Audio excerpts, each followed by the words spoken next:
occupational English test has 3 parts, and in each part you hear a number of different extracts. At the beginning of the test, you will hear a beep sound. You have time to read the questions before you hear the extracts. You will hear each extract once only. You have to complete your answers as you listen. At the end of each test, you will be given 2 minutes to check your answers. Part A.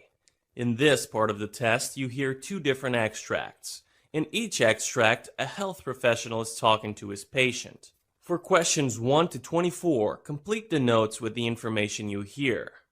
Now, look at the notes for Extract 1. Extract 1. Questions 1 to 12. You hear a doctor talking to a patient called Tainatongo. For questions 1 to 12, complete the following notes with a word or short phrase. You now have 30 seconds to look at the notes.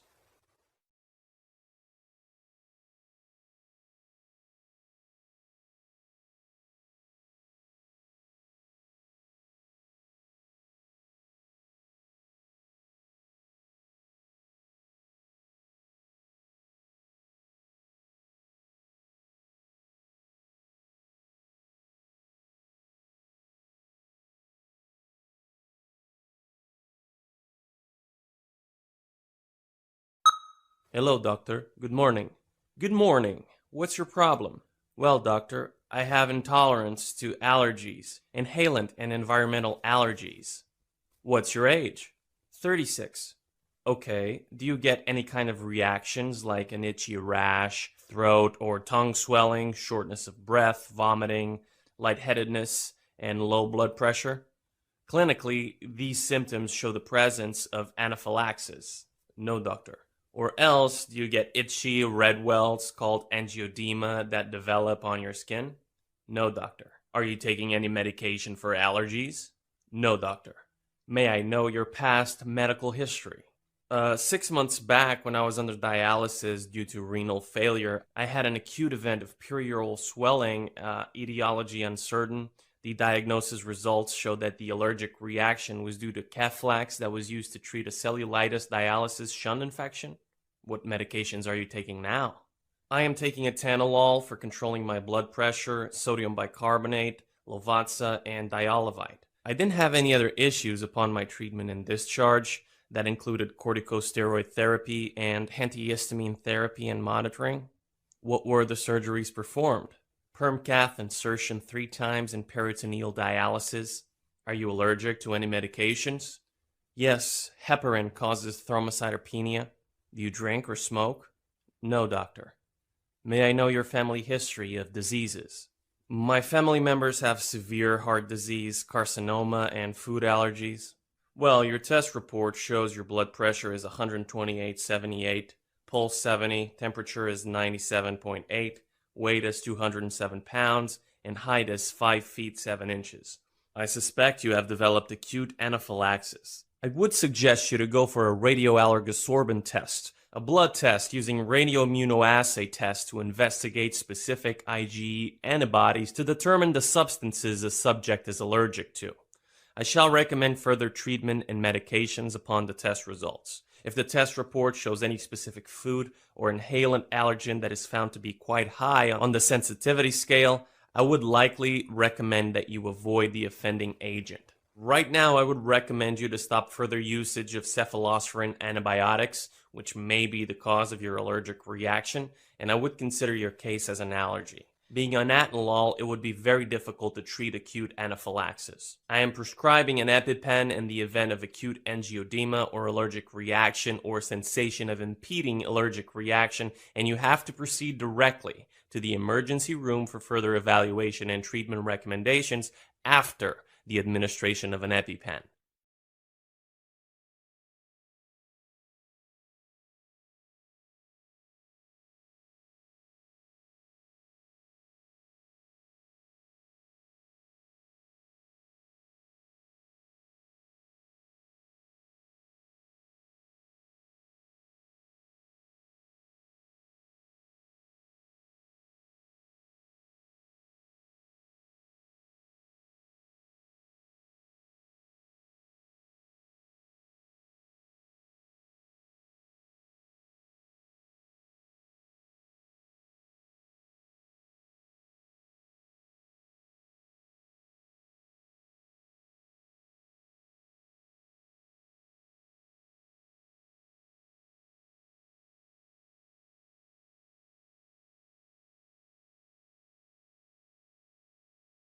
Extract 2. Questions 13 to 24. You hear a physician talking to a patient called Ndamukong. For questions 13 to 24, complete the following notes with a word or short phrase. You now have 30 seconds to look at the notes.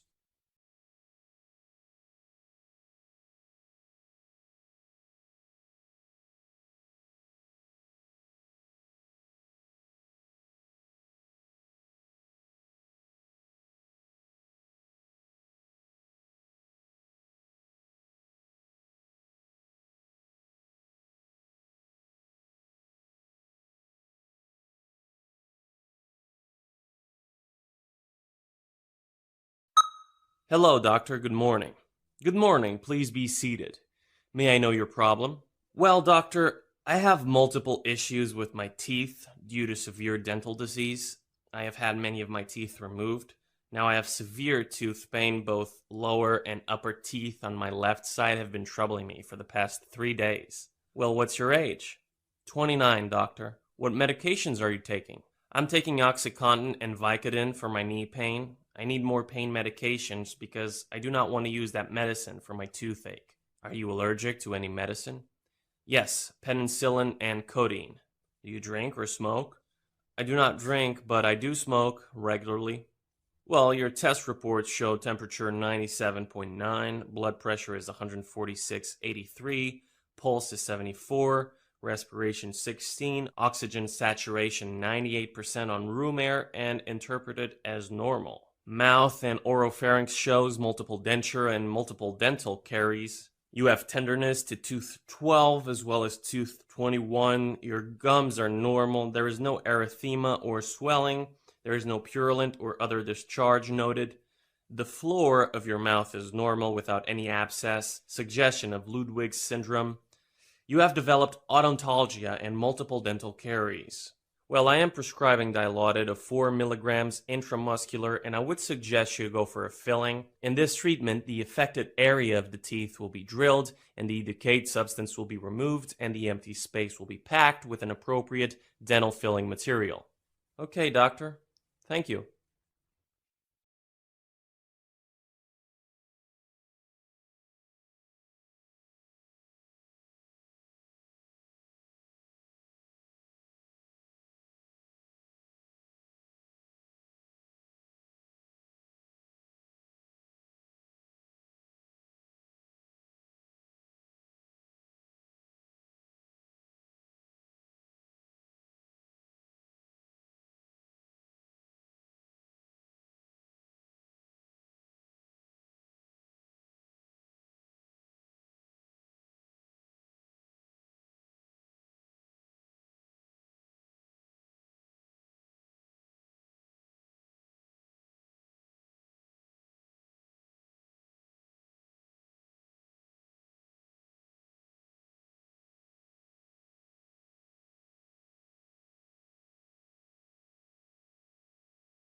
That is the end of Part A. Now look at Part B.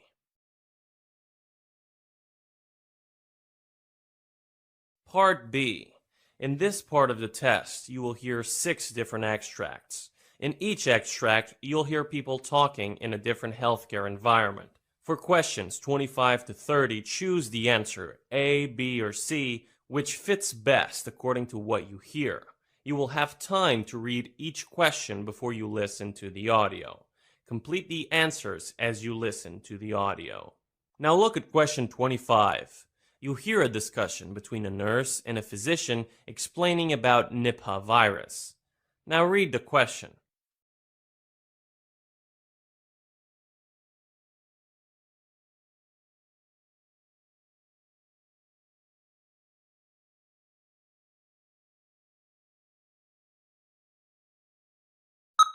Hello, doctor. Can you explain what the Nipah virus is? Well, Nipah virus is a member of the paramic severity genus Henipavirus. This Nipah virus was initially identified and isolated in 1999 during an outbreak of encephalitis and respiratory problems among pig farmers and other people with close contact with pigs in Singapore and Malaysia. The name of the virus originated from Sungai Nipah, a village in Malaysia where pig farmers became sick with encephalitis. Initially, the disease was linked with Hendra virus, emerged from bats, but was quickly singled out for investigation, and flying foxes of the genus were subsequently identified as the reservoir for the Nipah virus. Question 26. You hear a monologue of a physician explaining about the use of thimerosal in vaccines. Now read the question.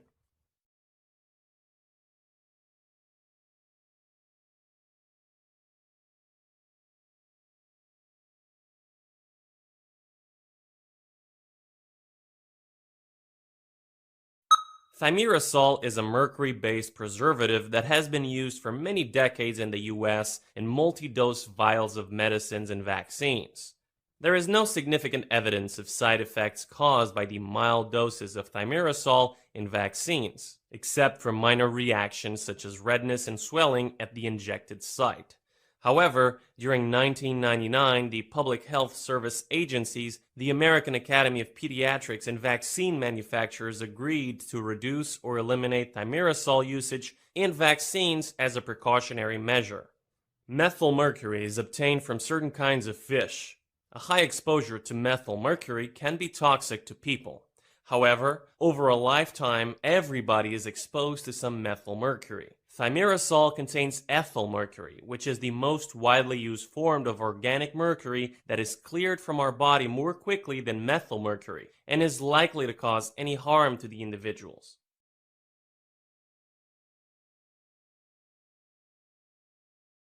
Question 27. You hear a discussion between two doctors on adjuvants used in vaccines. Now read the question.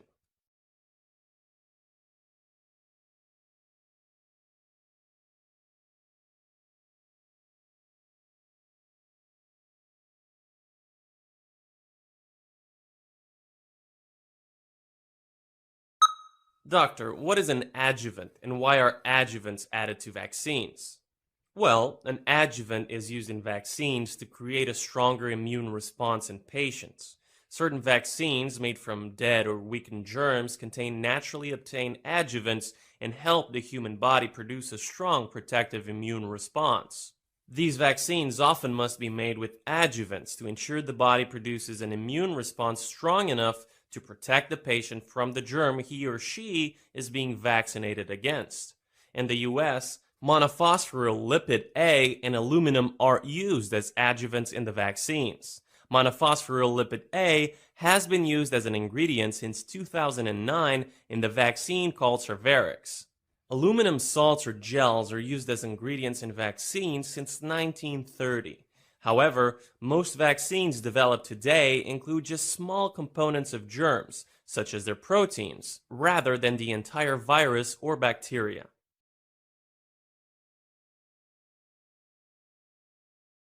Question 28. You hear a monologue of a physician explaining about typhus fevers. Now read the question.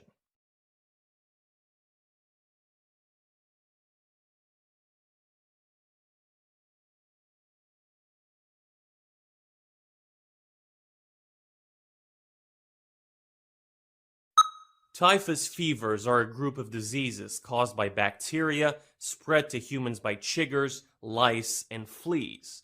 Typhus fevers include murine typhus, scrub typhus, and epidemic typhus. While the chiggers spread scrub typhus, body lice spread epidemic typhus, and fleas spread murine typhus. Typhus fevers include murine typhus, scrub typhus, and epidemic typhus. While the chiggers spread the scrub typhus, body lice spread epidemic typhus, and fleas spread murine typhus. Fever, headaches, and sometimes rash are the most common symptoms of the typhus fevers.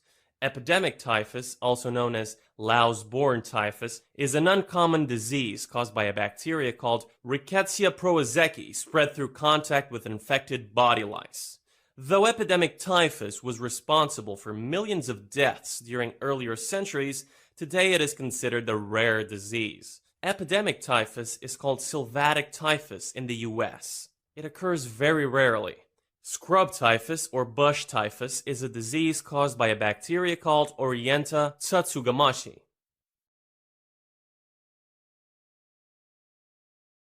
Question 29. You hear a discussion between two doctors about VX and its effects. Now read the question.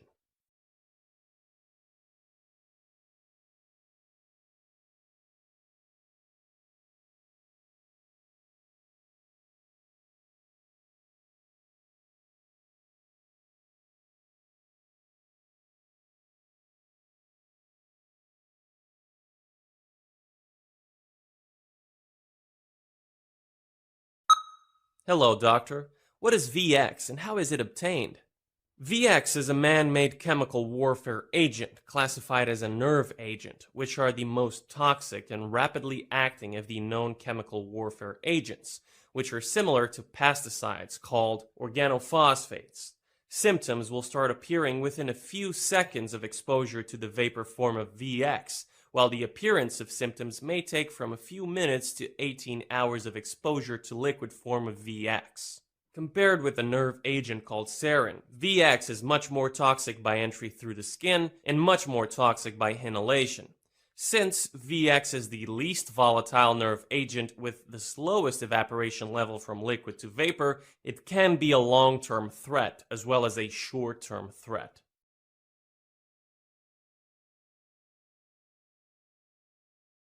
Question 30. You hear a monologue of a doctor briefing about rubella disease. Now read the question.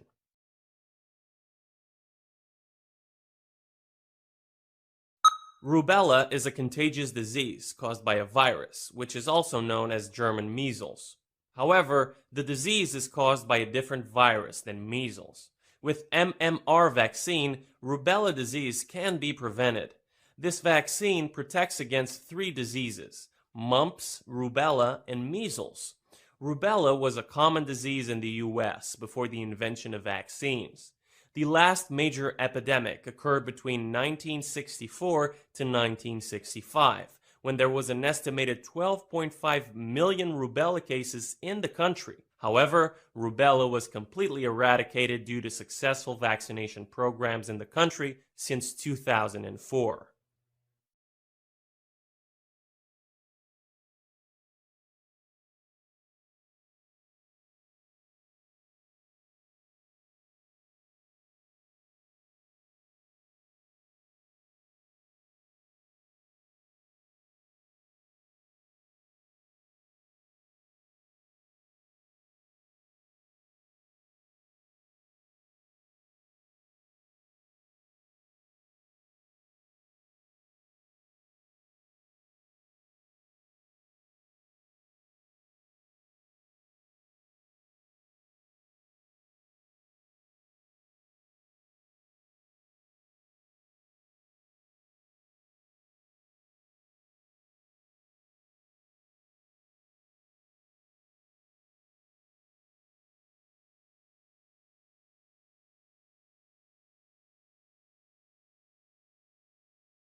That is the end of part B. Now look at part C.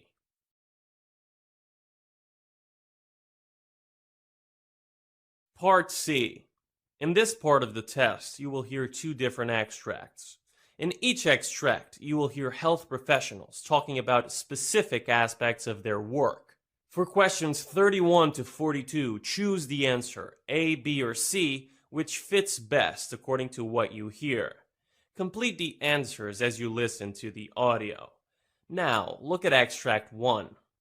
Extract 1, questions 31 to 36. You hear the lecture given by a physician on the topic amyotrophic lateral sclerosis disease. You have 90 seconds to read questions 31 to 36.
Amyotrophic lateral sclerosis is a kind of motor neuron disease referring to a group of progressive neurological diseases that cause dysfunction in the nerves that control muscle movement, resulting in muscle weaknesses and changes our body functioning. The advanced stages of amyotrophic lateral sclerosis affects the nerves that control breathing, resulting in mortality. Amyotrophic lateral sclerosis is sometimes called Lou Gehrig's disease, after the famous baseball player who was diagnosed with this condition. Upper motor neuron symptoms include resistance to movement in the muscles and brisk reflexes and stiffness. Lower motor neuron symptoms include muscle atrophy, weakness, and twitching. The lifespan of the patients with amyotrophic lateral sclerosis is about 3 to 5 years after the appearance of the symptoms. Presently, there is no cure to amyotrophic lateral sclerosis, and treatment is aimed to relieve symptoms, to provide emotional and social support, and to slow down the progression of the disease. Amyotrophic lateral sclerosis attacks the nerve cells used in voluntary muscle actions called motor neurons. Motor neurons are found in the spinal cord and in the brain. As amyotrophic lateral sclerosis progresses, motor neuron cells degenerate and die. Therefore, they stop sending messages to muscles for performing actions. At this stage, the brain can no longer control voluntary movement, and the muscles gradually weaken and waste away. As amyotrophic lateral sclerosis progresses, it affects all the voluntary muscles, where the patient can no longer control their face, arms, and legs. At this stage, inability to breathe results in respiratory failure. 50% of the patients with amyotrophic lateral sclerosis will live for 3 years or more after the diagnosis. However, some patients live for longer. About 20% of patients will live 5 years or more after diagnosis, while just 10% of the patients will live for 10 years or more, and 5% of patients will live for 20 years. There are different types of amyotrophic lateral sclerosis, classified based on their signs and symptoms and with a genetic association. Amyotrophic lateral sclerosis can be sporadic or familial. Sporadic amyotrophic lateral sclerosis occurs randomly, and it accounts for 90 to 95% of patients. There is no clear risk factor or cause. About 5 to 10% of patients are with inherited amyotrophic lateral sclerosis. The offspring of a patient with amyotrophic lateral sclerosis will have a 50% chance of developing a similar condition. Disorganized immune response is also a cause for amyotrophic lateral sclerosis. The immune system may attack some of the cells of the body, possibly killing nerve cells. Chemical imbalance is another cause for amyotrophic lateral sclerosis, where the patients often have higher levels of glutamate secretion, a chemical messenger in the brain near the motor neurons. Higher levels of glutamate is known to be toxic to nerve cells. Mishandling of proteins can also cause amyotrophic lateral sclerosis, when body proteins are not processed appropriately by the nerve cells. Hence, abnormal proteins potentially accumulate and cause nerve cells to die. The symptoms of amyotrophic lateral sclerosis usually start appearing in late 50s or early 60s. However, symptoms can appear at other ages as well. Progression of the disease will vary between patients. Common symptoms include difficulty carrying out daily activities including walking, increased clumsiness, weakness in the feet, hands, legs, and ankles, cramping and twitching in the arms, shoulders, or tongue, difficulty maintaining good posture and holding the head up, uncontrolled outbursts of laughing or crying, known as emotional lability, cognitive changes, slurring of speech and difficulty with voice projection, pain, fatigue, problems with saliva and mucus, and difficulty breathing and swallowing in the later stages. Early symptoms of the disease often include abnormal limb fatigue, clumsiness, slurred speech, and muscle cramps and twitches. Symptoms will spread all over the body as the disease advances. No single test can diagnose amyotrophic lateral sclerosis, so diagnosis is based on test results and symptoms to rule out other possible conditions with similar symptoms. The diagnosis of amyotrophic lateral sclerosis are made through electromyography to detect electrical energy in the muscles and nerve conduction studies to test the significance of the nerve signals. These diagnosis methods can help rule out peripheral nerve damage or peripheral neuropathy and muscle disease called myopathy. Certain medical conditions that produce similar symptoms to amyotrophic lateral sclerosis include Lyme disease, multiple sclerosis, HIV, West Nile virus, and the polio virus. Amyotrophic lateral sclerosis is confirmed in case there are symptoms in both the lower and upper motor neurons.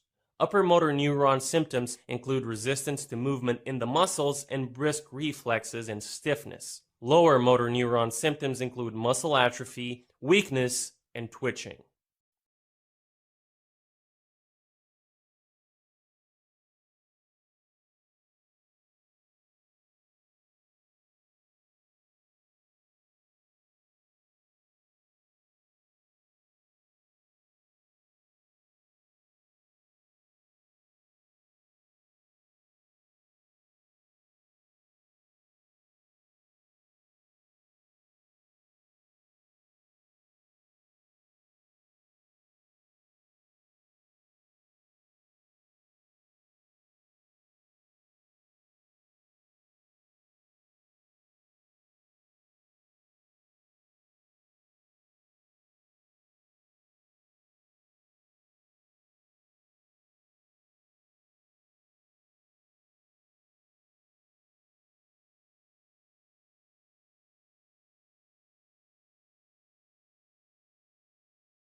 Now look at extract 2, questions 37 to 42. You hear the doctor giving a lecture on tests used on biopsy and cytology specimens to diagnose cancer. You have 90 seconds to read questions 37 to 42.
Usually, the grade and type of a cancer is clear when the cells are observed under a microscope after routine processing and staining.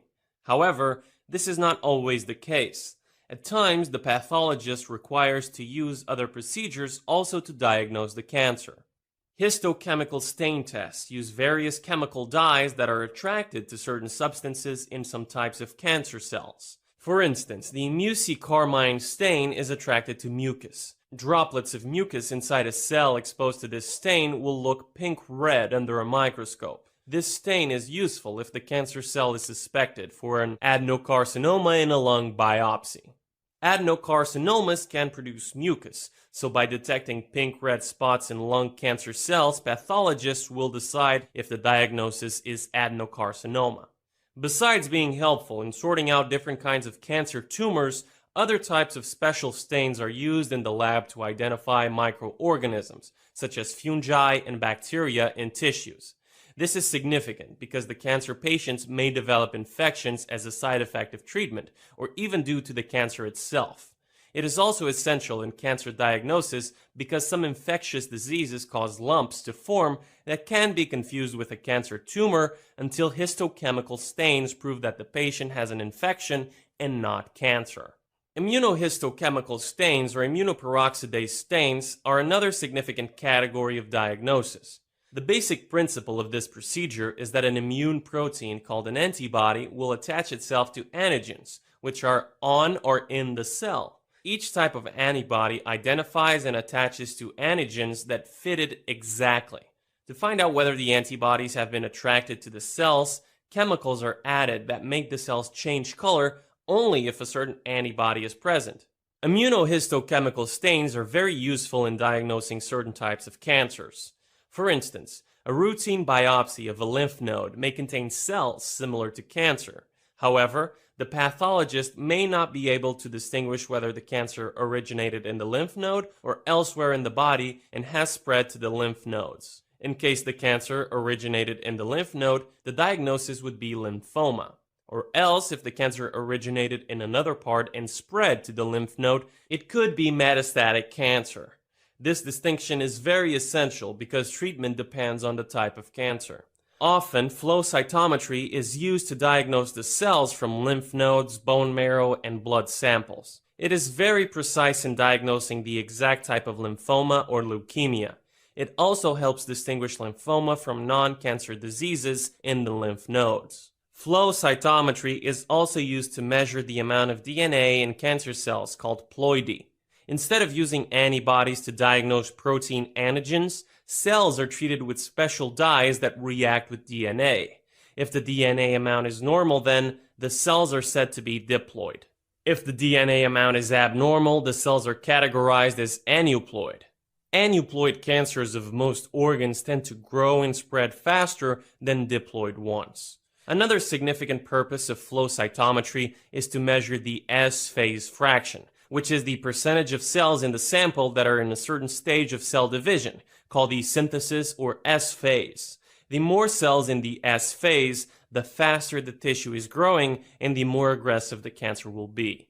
Like flow cytometry, image cytometry tests use dyes that react with DNA.